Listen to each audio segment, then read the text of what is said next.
세계 최강대국 미국이 단 하나의 나라만은 끝내 어쩌지 못했습니다. 관세로 누르고 제재로 묶고 동맹으로 끌어당기던 그 공식이 이 나라에만은 통하지 않았습니다. 중국은 집어삼키려 했고 일본은 앞지르려 했지만 누구도 성공하지 못했죠. 작고 분단된 나라, 거인들 사이에 낀 나라, 바로 대한민국입니다. 미국은 몇 해 전 이 나라에 대한 의존에서 벗어날 방법을 비밀리에 연구했습니다. 그러나 수개월 끝에 내려진 결론은 단 한 문장이었습니다. 강대국들이 대한민국을 두려워하는 진짜 이유를 지금 공개합니다. 시작하기 전 구독과 좋아요, 그리고 대한민국 파이팅 댓글로 한국을 응원해주세요. 강의실 문이 닫히는 소리가 유난히 크게 울렸습니다. 저는 천천히 교탁 앞에 섰어요. 늦은 오후의 햇살이 창문을 비스듬히 통과해 들어왔고 벽면을 가득 채운 세계 지도 위로 길게 그림자가 드리워져 있었습니다. 학생들은 이미 자리를 잡고 있었죠. 노트북을 연 사람, 펜을 만지작거리는 사람, 커피를 훌쩍이는 사람. 강의실 특유의 종이 냄새와 식은 커피 냄새가 공기 중에 옅게 섞여 있었어요. 저는 케임브리지의 이 강의실에서 정치학을 가르치고 있습니다. 하지만 학생들이 제 강의를 신청하는 진짜 이유는 따로 있다는 걸 저도 알고 있죠. 저는 강단에 서기 전 30년 가까운 시간을 워싱턴에서 보낸 사람입니다. 국무부 정책기획실에서 미국의 대외 전략을 설계했고 백악관 국가안보회의실에 앉아 대통령에게 직접 보고서를 올렸어요.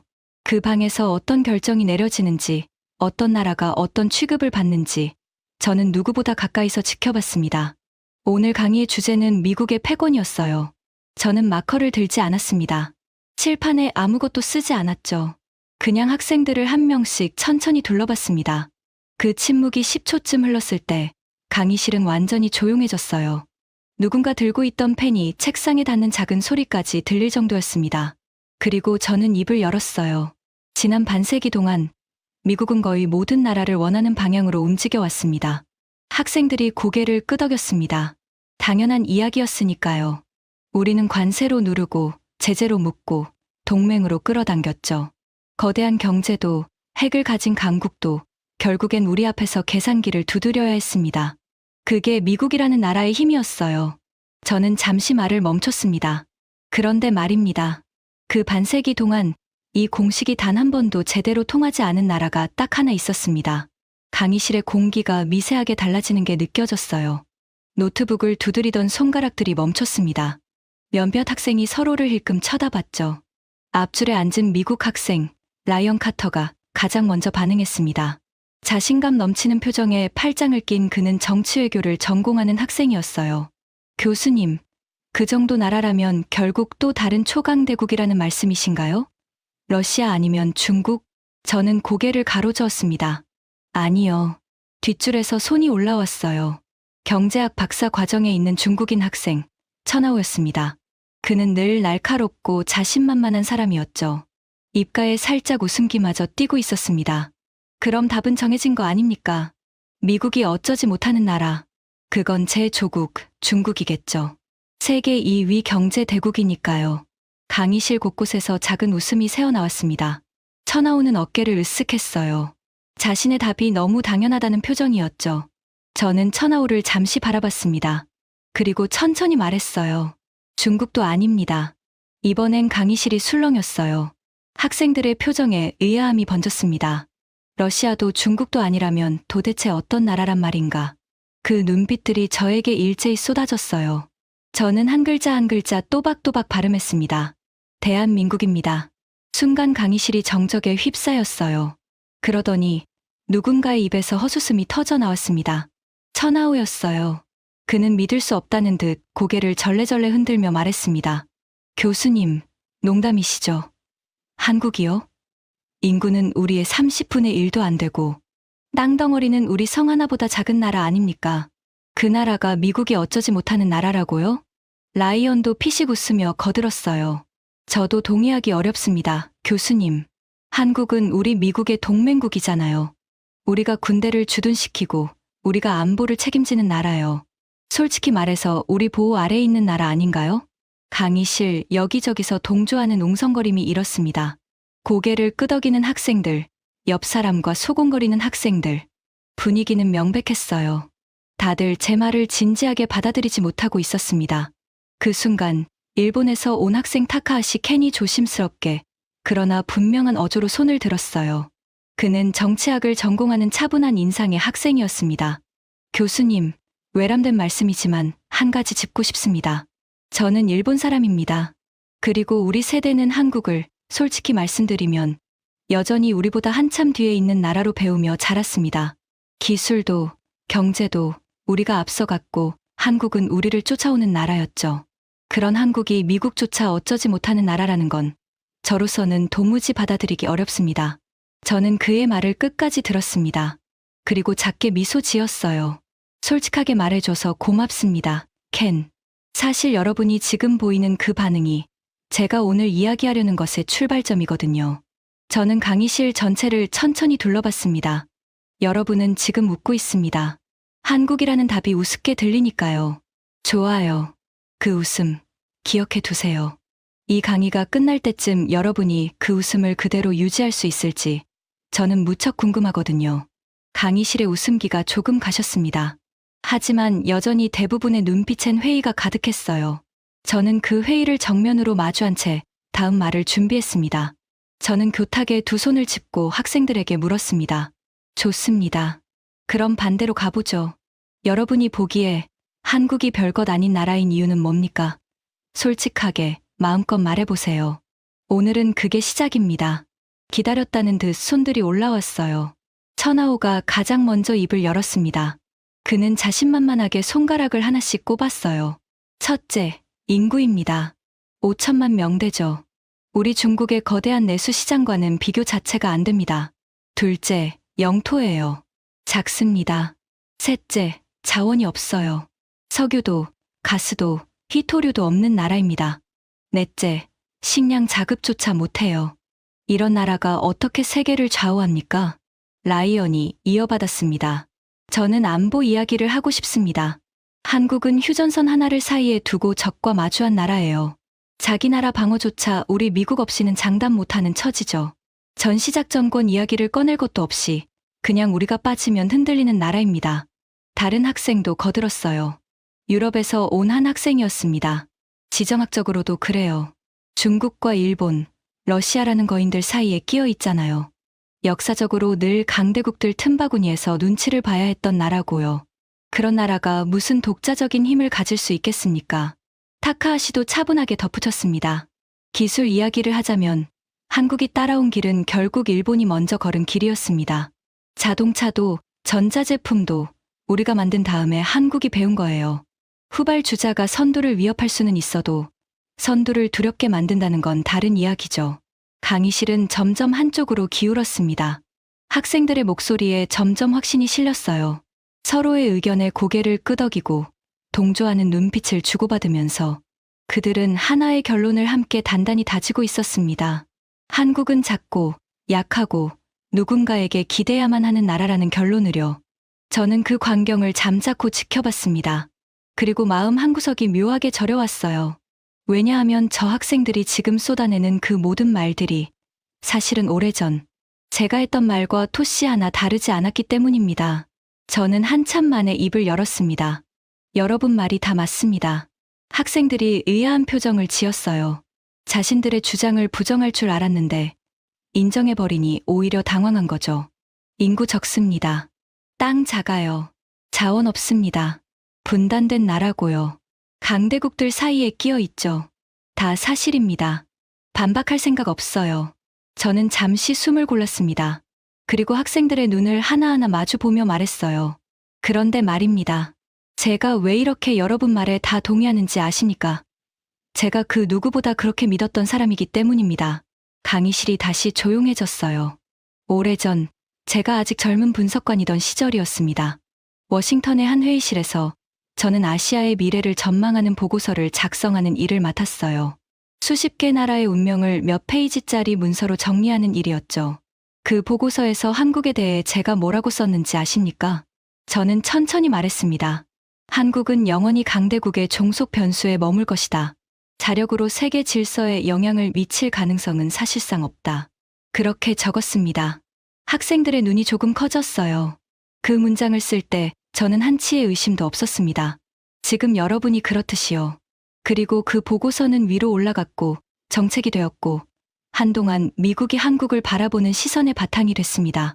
라이언이 조심스럽게 물었어요. 그런데 교수님은 지금 정반대로 말씀하고 계시잖아요.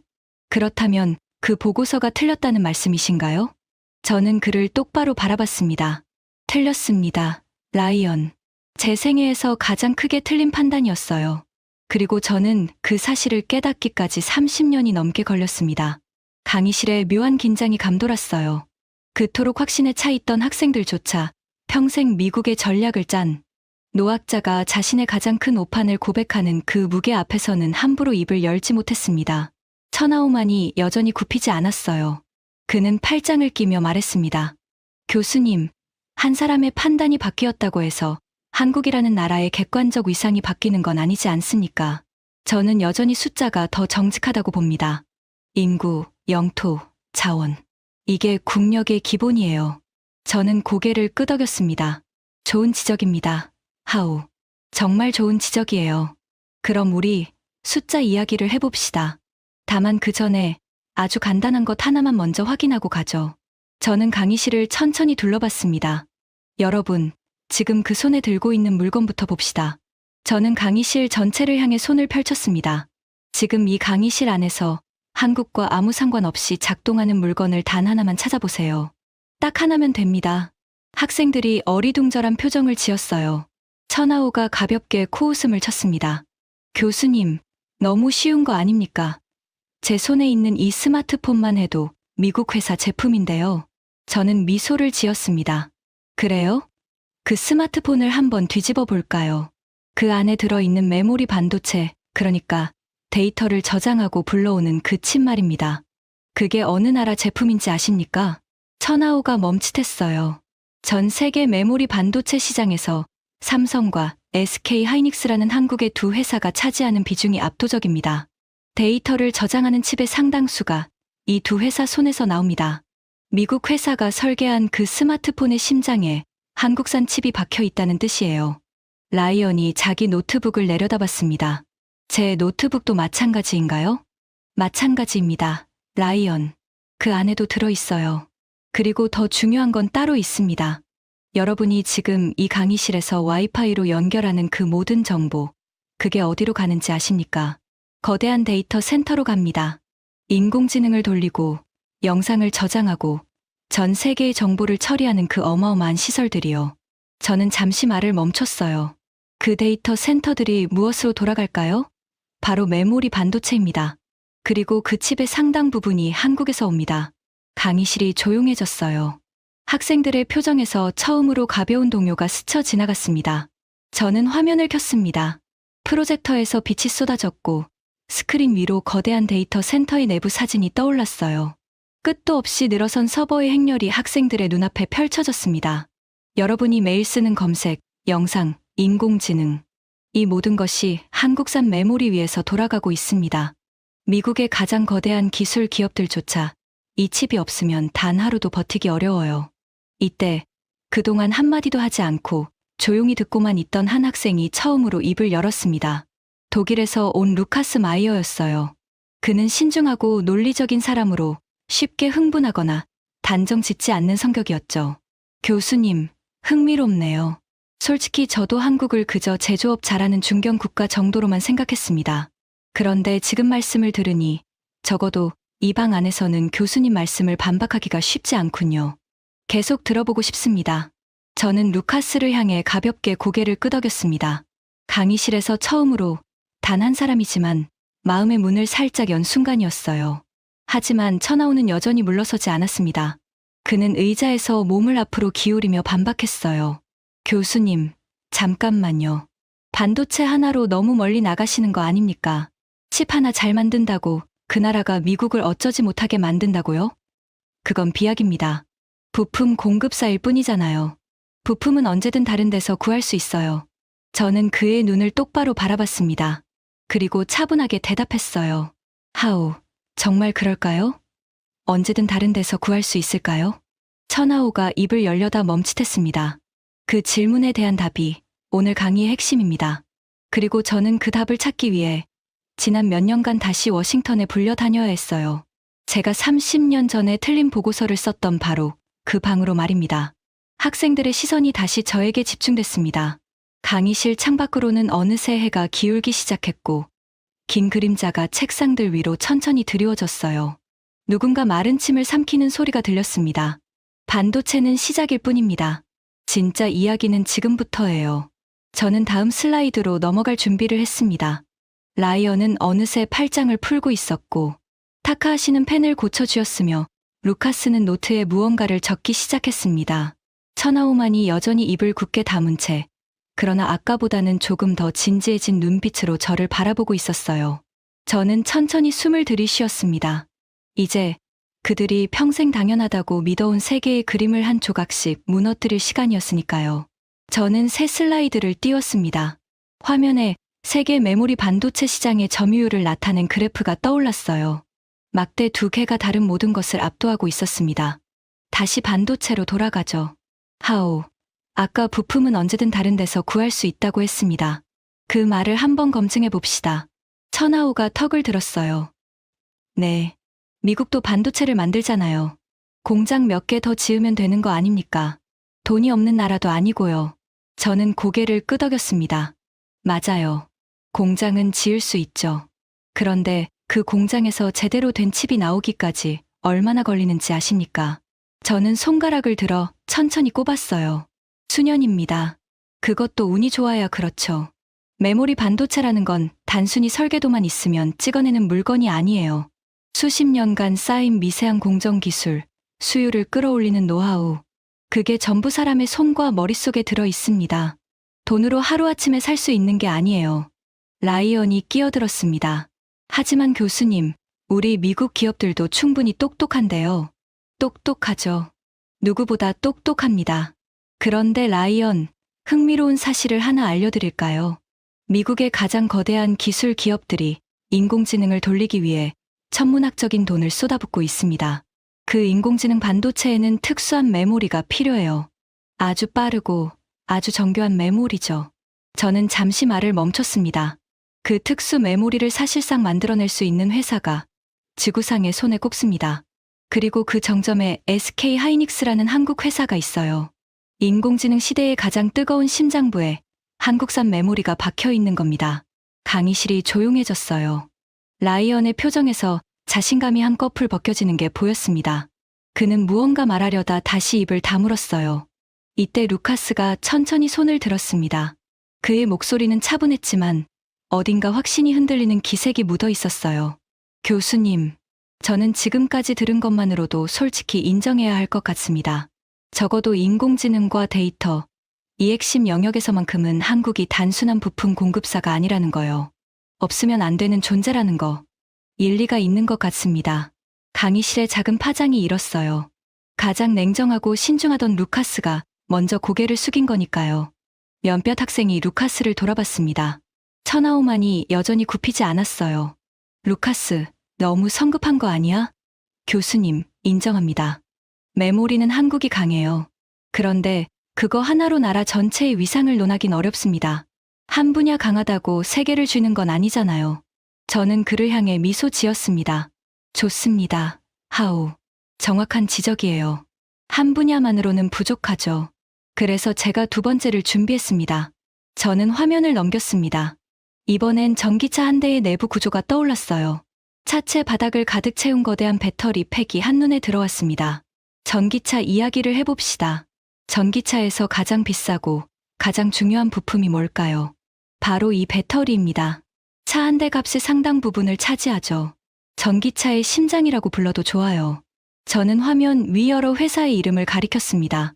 LG 에너지 솔루션, 삼성 SDI, SK온. 이 세 회사 이름을 기억해 두세요. 전부 한국 회사입니다. 그리고 이 회사들이 전 세계 전기차 배터리 시장의 거대한 부분을 책임지고 있어요. 저는 다음 슬라이드로 넘어갔습니다. 글로벌 자동차 브랜드들의 로고가 줄지어 떠올랐어요. 미국의 테슬라가 한국 배터리에 의존합니다. 독일의 폭스바겐도, BMW도 마찬가지예요. 켄지, 일본 자동차 회사들도 예외가 아닙니다. 세계의 자동차들이 한국이 만든 심장을 달고 도로를 달리고 있는 거죠. 타카하시의 얼굴이 살짝 굳었습니다. 그는 무언가를 골똘히 생각하는 표정이었어요. 일본이 앞서가고 한국이 뒤따른다는 평생 당연하게 여겨온 그림에 처음으로 금이 가기 시작한 거였습니다. 교수님, 타카하시가 조심스럽게 입을 열었어요. 독일 회사들까지 한국 배터리를 쓴다는 건 솔직히 의외입니다. 독일은 자동차 종주국인데요. 그렇죠. 의외죠. 그런데 이게 현실입니다. 켄. 그리고 저는 아직 멈추지 않았어요. 저는 다시 화면을 넘겼습니다. 이번엔 선명한 화질의 텔레비전 화면, 그리고 거대한 선박이 차례로 떠올랐어요. 여러분이 보는 가장 선명한 화면, 그 디스플레이 기술의 정점에도 한국 회사들이 있습니다. 그리고 여기, 이 거대한 배 보이십니까? 영하 160도 아래로 냉각한 가스를 실어 나르는 특수 운반선이에요. 만들기가 극도로 까다로운 배입니다. 이런 고부가 가치 선박을 세계에서 제대로 만들 수 있는 조선소가 한국에 모여 있어요. 저는 학생들을 천천히 둘러봤습니다. 그리고 목소리를 낮췄어요. 자, 정리해 봅시다. 데이터를 저장하는 칩, 인공지능을 돌리는 특수 메모리, 전기차의 심장인 배터리, 가장 선명한 화면, 세계에서 가장 만들기 어려운 배. 이게 전부 한 나라에서 나옵니다. 우연일까요? 강의실의 분위기가 명백히 달라져 있었어요. 처음에 그 웃음기는 어디론가 사라졌습니다. 학생 서너 명이 천천히, 그러나 분명히 고개를 끄덕이고 있었어요. 노트에 무언가를 빠르게 적는 사람도 있었습니다. 창밖의 햇살은 어느새 붉은기를 띠기 시작했고, 강의실 안의 공기는 처음과는 전혀 다른 무게로 가라앉아 있었어요. 저는 잠시 호흡을 가다듬었습니다. 그리고 마음 깊은 곳에서 무언가가 천천히 떠오르는 것을 느꼈어요. 이제 제가 가장 하기 어려운 이야기를 할 시간이었습니다. 저는 슬라이드를 넘기지 않았습니다. 대신 화면을 잠시 어둡게 했어요. 강의실 조명만이 학생들의 얼굴을 비추고 있었습니다. 여러분에게 지금까지 한 번도 공개한 적 없는 이야기를 하나 들려드리려고 합니다. 학생들이 자세를 고쳐 앉았어요. 반세기쯤 전, 제가 아직 머리가 검고 패기만 넘치던 젊은 시절이었습니다. 저는 한 조사단의 일원으로 서울에 갔어요. 당시 한국은 여러분이 상상하기 어려울 만큼 가난한 나라였습니다. 저는 천천히 그 기억을 더듬었습니다. 비포장도로에는 흙먼지가 날렸고 전쟁의 상처가 도시 곳곳에 그대로 남아 있었어요. 변변한 공장 하나 찾기 어려웠습니다. 사람들의 옷차림은 남루했고 아이들은 맨발로 거리를 뛰어다녔죠. 저는 그 풍경을 보면서 속으로 생각했습니다. 이 나라는 가망이 없다. 평생 누군가의 도움을 받아야만 살아갈 나라다. 그게 제가 내린 결론이었어요. 저는 잠시 눈을 감았습니다. 그때 저를 안내하던 한 한국 사람이 있었습니다. 박상우라는 이름의 경제학자였어요. 저보다 10살쯤 위였고 낡은 양복을 입고 있었죠. 그는 며칠 동안 저를 데리고 다니며 한국의 이곳저곳을 보여줬습니다. 그러던 어느 날 저녁 허름한 식당에서 그가 저에게 말했어요. 저는 그날의 목소리를 떠올리며 천천히 옮겼습니다. 콜먼 씨, 당신들은 지금 우리를 돕고 있다고 생각하겠죠. 가엾은 나라를 돕는다고요. 하지만 기억해 두세요. 언젠가 세계가 우리를 필요로 하게 될 겁니다. 우리가 없으면 돌아가지 않는 날이 반드시 옵니다. 강의실이 완전히 조용해졌어요. 숨소리조차 들리지 않을 정도였습니다. 저는 그 말을 듣고 속으로 웃었습니다. 가엾을 정도로 순진한 사람이라고 생각했어요. 이 폐허 같은 나라가 세계를 움직인다니, 그게 가당키나 한 소리입니까? 저는 예의상 고개만 끄덕이고는 워싱턴으로 돌아와 그 보고서를 썼습니다. 한국은 영원히 종속 변수에 머물 것이다. 라고요. 저는 목이 메는 것을 느꼈습니다. 잠시 말을 멈춰야 했어요. 박상우 씨는 그 후 평생을 일에 바쳤습니다. 한국의 그 세대 사람들이 다 그랬어요. 하루 12시간, 14시간씩 공장과 연구소에서 일했습니다. 아버지들은 한 달에 겨우 한두 번 잠든 아이의 얼굴을 볼 수 있었다고 해요.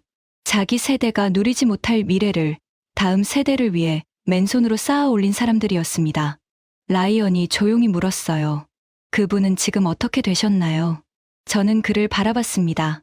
그리고 천천히 고개를 저었어요. 몇 해 전에 세상을 떠나셨습니다. 그가 옳았다는 걸 제가 깨닫기도 전에요. 저는 그 사실이 두고두고 마음에 걸립니다. 강의실 어딘가에서 작게 숨을 들이쉬는 소리가 들렸어요. 늘 자신만만하던 천하우조차 이번엔 아무 말도 하지 못했습니다. 뒷자리에 조용히 앉아있던 한국인 학생 한지우는 고개를 약간 숙인 채 무릎 위에 놓인 두 손을 가만히 내려다보고 있었어요. 저는 마른 입술을 적셨습니다. 그가 떠나기 전 저에게 남긴 것이 하나 있습니다. 그 이야기는 조금 뒤에 하죠. 지금은 그가 반세기 전에 했던 그 말이 오늘 얼마나 정확하게 들어맞는지부터 보여드리겠습니다. 저는 다시 화면을 밝혔습니다. 그리고 학생들에게 물었어요. 자, 사고 실험을 하나 해봅시다. 가정입니다. 어느 날 갑자기 한국이 72시간 동안 완전히 멈춘다면 어떤 일이 벌어질까요? 공장도, 항만도, 모든 것이 사흘간 정지한다고 가정해보는 거예요. 학생들이 서로를 쳐다봤습니다. 처음 몇 시간은 아무 일도 없을 겁니다. 세상은 평소처럼 돌아가겠죠. 그런데 하루가 지나면 슬슬 문제가 시작됩니다. 저는 손가락을 하나씩 꼽으며 천천히 풀어나갔어요. 먼저 반도체 공급이 끊깁니다. 한국에서 칩이 나오지 않으면 전 세계의 데이터 센터들이 부품을 채우지 못하기 시작해요. 새 서버를 늘릴 수 없고 고장난 부품을 갈아 끼울 수도 없습니다. 인공지능 회사들의 계획이 줄줄이 멈춰섭니다. 이틀째가 되면 자동차 공장들이 비명을 지릅니다. 배터리가 들어오지 않으니까요. 미국에, 유럽에, 일본의 전기차 생산 라인이 하나둘 멈춰 서기 시작합니다. 수만 명의 노동자가 손을 놓게 되죠. 사흘째가 되면 이건 더 이상 한 나라의 문제가 아닙니다. 전 세계의 전자제품 공급망이 흔들리고 물류가 엉키고 시장이 출렁입니다. 단 사흘이에요. 한국이 단 사흘 멈췄을 뿐인데 세계가 휘청거리는 겁니다. 저는 학생들을 똑바로 바라봤습니다. 이게 무슨 뜻일까요? 한국이 단순히 물건을 잘 파는 나라라는 뜻이 아닙니다. 한국이 흔들리면 세계가 함께 무너지는 구조라는 뜻이에요. 세계가 한국이라는 나라 위에 올라타 있는 겁니다. 대부분의 사람들이 그 사실을 모른 채로요. 강의실 안의 공기가 무겁게 내려앉았어요. 이제 고개를 끄덕이는 학생은 한둘이 아니었습니다. 7, 8명이 어떤 이는 천천히, 어떤 이는 깊게 인정의 몸짓을 보이고 있었어요. 타카하시는 펜을 내려놓고 두 손으로 얼굴을 한번 쓸어내렸습니다. 그의 표정에는 충격과 그리고 어떤 씁쓸한 깨달음이 뒤섞여 있었어요. 교수님, 타카하시가 무거운 목소리로 입을 열었습니다. 저는 일본 사람으로서 한국을 늘 우리 아래에 두고 봐왔습니다. 그런데 지금 이 이야기를 들으면서 제가 평생 잘못된 지도를 들고 세상을 봐온 게 아닌가 하는 생각이 듭니다. 인정하기 정말 힘들지만요. 저는 그를 향해 천천히 고개를 끄덕였습니다. 그의 솔직함이 그 어떤 데이터보다 무겁게 느껴졌어요. 하지만 모두가 무너진 건 아니었습니다. 천하오가 자리에서 천천히 일어섰어요. 그는 끝까지 물러서지 않을 작정인 듯했습니다. 교수님, 인정할 건 인정하겠습니다. 한국이 지금 강합니다. 그런데 그게 영원할까요? 기술은 결국 따라잡히는 겁니다. 중국이 지금 엄청난 속도로 반도체와 배터리에 투자하고 있어요. 시간이 지나면 그 격차는 좁혀질 겁니다. 한국의 우위는 한시적이라고 봅니다. 저는 그의 도전을 정면으로 받았습니다. 좋은 반박입니다. 하오. 정말 그래요. 그런데 한 가지만 생각해 봅시다. 따라잡는다는 게 그렇게 쉬운 일이라면 왜 반세기 동안 아무도 한국을 따라잡지 못했을까요? 천하오가 멈칫했어요. 메모리 반도체의 최고 수준 기술은 한국이 수십 년간 스문의 시간 멈추지 않고 갈고 닦은 결과물입니다. 돈만으로 되는 게 아니에요. 사람과 시간과 축적이 필요합니다. 그리고 한국이 가만히 멈춰서 따라잡히길 기다려줄까요? 아닙니다. 그들은 압박을 받으면 받을수록 더 빨리 달리는 사람들이에요. 제가 직접 봤습니다. 페어에서 세계의 정상까지 달려온 그 속도를요. 라이언도 마지막으로 입을 열었습니다. 그러나 그의 목소리에는 이미 처음에 자신감이 없었어요. 교수님, 그래도 세계 최강은 우리 미국이잖아요. 군사력도, 경제 규모도 우리가 압도적인데요. 저는 그를 향해 부드럽게, 그러나 단호하게 말했습니다. 맞아요, 라이언. 미국은 가장 강한 나라입니다. 그 사실은 변하지 않아요. 그런데 여기에 우리가 외면해 온 진실이 하나 있습니다. 세계 최강인 그 미국조차 이제는 이 한 나라 없이는 그 힘을 유지할 수 없게 됐다는 거예요. 우리의 인공지능도, 우리의 산업도 그 뿌리에 한국이 닿아 있습니다. 가장 강한 나라가 가장 작아 보이던 나라에 기대고 있는 겁니다. 라이언은 한참을 말없이 저를 바라봤어요. 그러더니 천천히 고개를 끄덕였습니다. 강의실 안에서 10명이 넘는 학생이 이제는 어떤 형태로든 제 말을 받아들이고 있었어요. 하지만 저는 알고 있었습니다. 지금까지 한 이야기는 사실 아직 절반에 불과하다는 것을요. 저는 교탁을 짚고 학생들을 천천히 둘러봤습니다. 붉은 노을이 강의실 창을 물들이고 있었고 누군가 켠 실내등이 책상 위로 따뜻한 빛을 떨어뜨렸어요. 여러분, 사실 제가 아직 말하지 않은 것이 하나 있습니다. 가장 중요한 이야기예요. 제가 왜 평생의 오판을 무릅쓰고 다시 그 워싱턴의 방으로 불려가야 했는지, 그리고 그 방에서 제가 무엇을 깨달았는지. 강의실이 숨을 죽였습니다. 그 이야기를 지금부터 하겠습니다. 저는 교탁 위에 두 손을 가지런히 올려놓았습니다. 그리고 천천히 입을 열었어요. 몇 해 전, 저는 다시 워싱턴의 그 방으로 불려갔습니다. 30여 년 전 제가 한국에 대한 보고서를 썼던 바로 그 방이었어요. 이번엔 제가 보고서를 쓰는 사람이 아니라 답을 들으러 온 사람들이 저를 기다리고 있었습니다. 강의실은 숨소리 하나 없이 고요했어요. 그들이 저에게 던진 질문은 단순했습니다. 우리가 이 한 나라에 너무 깊이 의존하고 있다. 위험하다. 그러니 방법을 찾아달라. 어떻게 하면 한국 없이도 우리가 버틸 수 있겠는가? 어떻게 하면 이 의존에서 벗어날 수 있겠는가? 저는 잠시 말을 멈췄습니다. 그날의 무거운 공기가 다시 가슴을 짓누르는 것 같았어요. 저는 그 질문을 받아들고 오랜 시간을 들여 연구했습니다. 모든 경우의 수를 따져봤어요.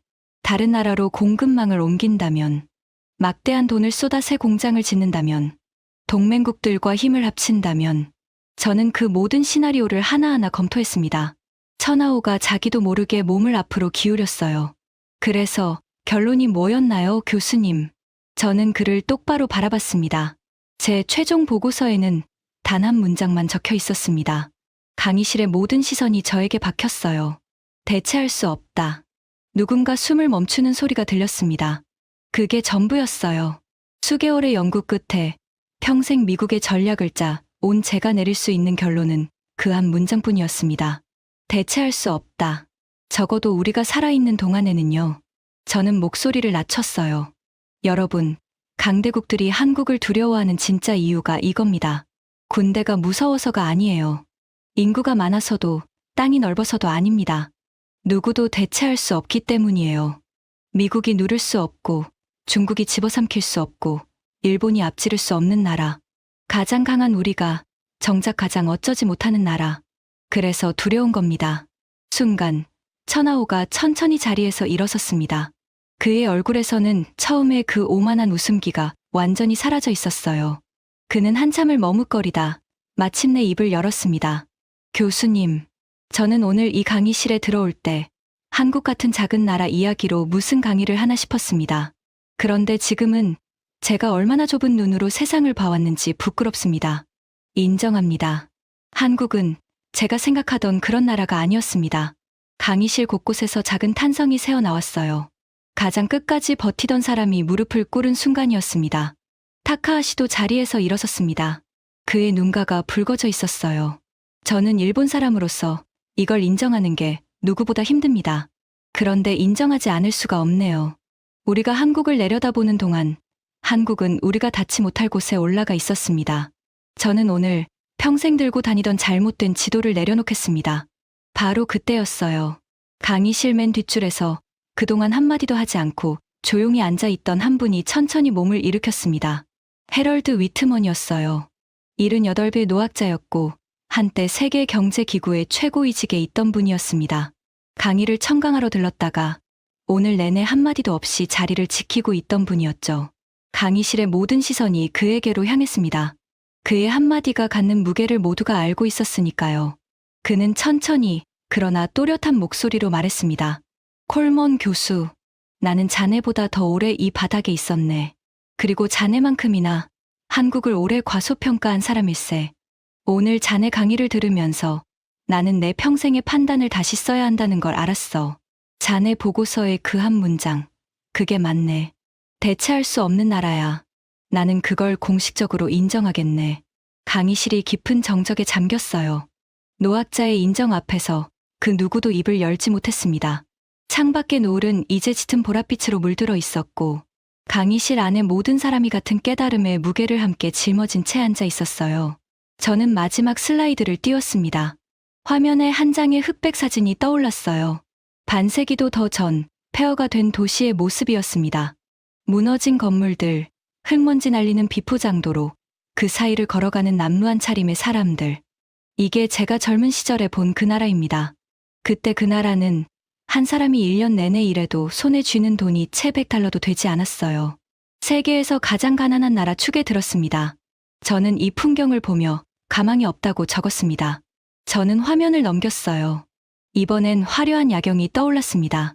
불빛이 강물처럼 흐르는 거대하고 현대적인 도시의 모습이었어요. 그리고 이게 지금 그 나라입니다. 반세기 만에요. 폐허에서 세계의 심장까지 단 2세대 만에 올라온 겁니다. 인류 역사에 이런 속도로 일어선 나라는 없었습니다. 저는 잠시 학생들을 바라봤습니다. 그리고 천천히 안주머니에서 무언가를 꺼냈어요. 낡고 다른 손바닥만 한 작은 수첩이었습니다. 세월의 색이 바래고 모서리가 해진 수첩이었죠. 아까 말씀드렸던 박상우 씨가 저에게 남긴 것이 바로 이겁니다. 강의실의 시선이 그 작은 수첩으로 모였어요. 제가 워싱턴으로 떠나던 마지막 날, 그가 이걸 제 손에 쥐어주며 말했습니다. 지금은 믿기지 않겠지만 언젠가 다시 펼쳐보라고요. 저는 그 수첩을 서랍 깊은 곳에 처박아 두고 30년 넘게 잊고 살았습니다. 그러다 그가 세상을 떠났다는 소식을 듣고 오랜만에 다시 꺼내 펼쳐봤어요. 저는 떨리는 손으로 수첩을 폈습니다. 그리고 그 안에 적힌 글씨를 천천히 읽었어요. 세계가 우리를 무시할 때 우리는 묵묵히 우리의 길을 갈 것이다. 그리고 언젠가 세계는 우리 없이는 단 하루도 돌아가지 못하게 될 것이다. 그날이 오면 부디 우리가 어떻게 여기까지 왔는지를 기억해 주기를. 저는 수첩을 덮었습니다. 가슴 깊은 곳에서 무언가 뜨거운 것이 차올랐어요. 강의실 곳곳에서 학생들이 조용히 눈가를 훔치고 있었습니다. 그는 반세기 전에 아무것도 없던 그 폐허 위에서 오늘을 정확히 내다봤습니다. 그리고 자신은 결코 누리지 못할 그 미래를 위해 평생을 바쳐 일했어요. 그 세대 전부가 그랬습니다. 자기 자신을 위해서가 아니라 아직 오지 않은 다음 세대를 위해서요. 저는 천천히 고개를 돌렸습니다. 강의실 뒷자리에 조용히 앉아있던 한국인 학생 한지우에게로요. 그는 고개를 숙인 채 두 눈이 붉어져 있었습니다. 한지우 군. 그가 고개를 들었어요. 오늘 이 자리에서 우리가 이야기한 그 모든 것을 자네의 할아버지, 할머니 세대가 맨손으로 만들었습니다. 그분들은 자네가 어떤 나라에서 살아갈지 알지 못한 채로 그저 더 나은 내일을 믿고 흙먼지 속에서 달렸어요. 자네가 지금 누리는 이 모든 것은 그분들이 흘린 땀 위에 서 있는 겁니다. 그걸 부디 잊지 말아 주세요. 한지우는 아무 말도 하지 못했습니다. 그저 천천히 깊이 고개를 끄덕일 뿐이었어요. 저는 강의실 전체를 마지막으로 둘러봤습니다. 여러분, 우리는 때때로 너무나 당연하게 여겨온 것들이 사실은 얼마나 특별한 것이었는지를 잊고 삽니다. 한 나라가 폐허에서 일어나 세계의 심장이 되기까지 그 길을 걸어온 것은 거창한 영웅들이 아니었어요. 잠든 아이의 얼굴을 한 달에 한두 번밖에 보지 못했던 평범한 아버지들, 어머니들이었습니다. 그분들의 이름은 어디에도 기록되지 않았지만 그분들이 만든 나라는 지금 세계를 떠받치고 있습니다. 저는 따뜻하게 미소 지었습니다. 오늘 강의는 여기까지입니다. 여러분이 이 강의실 문을 나서면서 손에 쥔 스마트폰을 한 번쯤 다시 들여다보기를 바랍니다. 그 작은 칩 하나에 한 세대의 땀과 눈물과 긍지가 담겨 있다는 것을요. 그리고 그 이야기가 아직 끝나지 않았다는 것도요.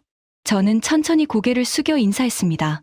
강의실에서는 누가 먼저랄 것도 없이 박수가 터져 나왔어요. 그 박수는 오래도록 멈추지 않았습니다. 지금까지 세계가 끝내 대체할 수 없었던 나라 대한민국의 이야기였습니다. 미국도, 중국도, 일본도 어쩌지 못한 그 힘은 거창한 무기가 아니라 폐허 속에서 묵묵히 일했던 우리 부모님과 할아버지, 할머니 세대의 땀에서 시작됐습니다. 그분들은 자신이 누리지 못할 미래를 위해 평생을 바쳤고 그렇게 만든 나라가 지금 세계를 떠받치고 있습니다. 우리가 매일 당연하게 여기던 이 나라가 사실은 얼마나 특별한지를 부디 잊지 않으셨으면 합니다. 이 이야기가 마음에 닿으셨다면 곁에 있는 소중한 분들에게도 널리 나눠주세요. 작은 기억 하나가 큰 자부심이 됩니다. 구독과 좋아요도 부탁드립니다. 지금까지 감동 새벽이었습니다. 감사합니다.